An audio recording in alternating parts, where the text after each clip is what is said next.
আচ্ছা, আজকে আপনাদের সামনে একটা প্রশ্ন তুলব, আর উত্তরটা আমি একটা গল্পের মাধ্যমে জানাবো।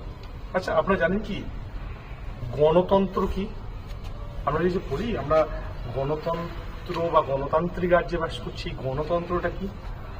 আসুন জেনে নেওয়া যাক বা বুঝে নেওয়া যাক একটা ছোট্ট উদাহরণের মাধ্যমে।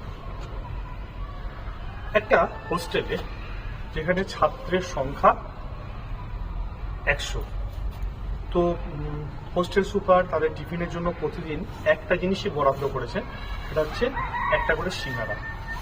তো এই 100 জনের মধ্যে 80 জন ছাত্রই কিন্তু প্রতিদিন এই সিঙ্গারা খাওয়াটা কি করতে পারছে না, পছন্দ করছে না। তারা আবেদন জানালো হোস্টেল সুপারের কাছে, গেল কয়েকজন যে আমরা প্রতিদিন সিঙ্গারা খাবো না। কতজন জানালো আবেদন? 80 জন। বাকি 20 জন সিঙ্গারা খেতে রাজি ছিল। হোস্টেল সুপার দেখলেন বেশিরভাগ অংশ যখন চাইছে যে সিঙ্গারার বদলে অন্য কিছু টিফিনে দিতে, তিনি বললেন আচ্ছা তোমরা সবাই মিলে ঠিক করো কি টিফিন বানানো হবে।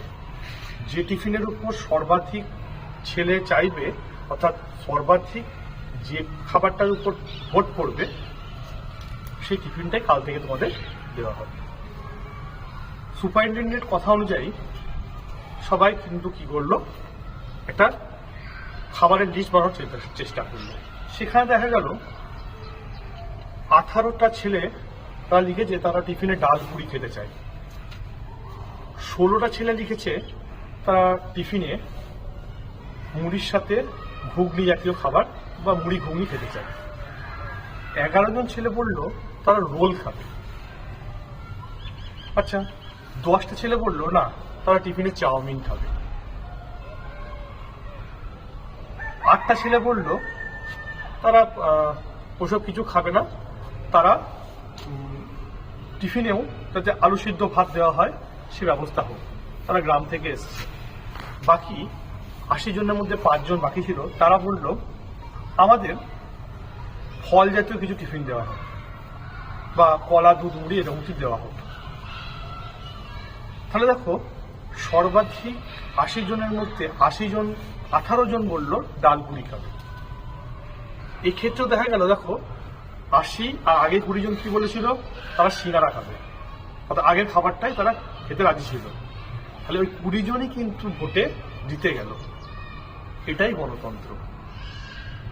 80% মানুষ আমরা নিজেদের স্বার্থকে সিদ্ধি করার জন্য আমরা নিজেদের মধ্যে দ্বন্দ্বে লিপ্ত হই, নিজেদের মধ্যে আমরা দ্বিধা বিভক্ত হয়ে যায়, ভাগাভাগ হই, মানে নিজেদের মধ্যে ভাগাভাগি হয়ে যায় আমাদের। ফলে সংখ্যায় কম থাকা সত্ত্বেও ওই 20% মানুষ আমাদেরকে কি করছে, শাসন করছে। এটাই হচ্ছে গণতন্ত্র। এই গণতন্ত্রের প্রকৃত উপভোগ করতে গেলে গণতন্ত্রকে ওই 80% মানুষকে একত্রিত হতে হবে নিজেদের স্বার্থকে বিসর্জন দিয়ে। এমন আরো তথ্য পেতে অবশ্যই আপনাদের কাছে আবার রিকোয়েস্ট, আমার চ্যানেলটাকে আপনারা সাবস্ক্রাইব করুন, নোটিফিকেশনটাকে অন করুন, যাতে আমার এই জাতীয় তথ্য যদি আপনাদের উপকারে লাগে তাহলে আপনাদের কাছে নোটিশ হিসাবে চলে যাচ্ছে। ভালো থাকবেন, সুস্থ থাকবেন।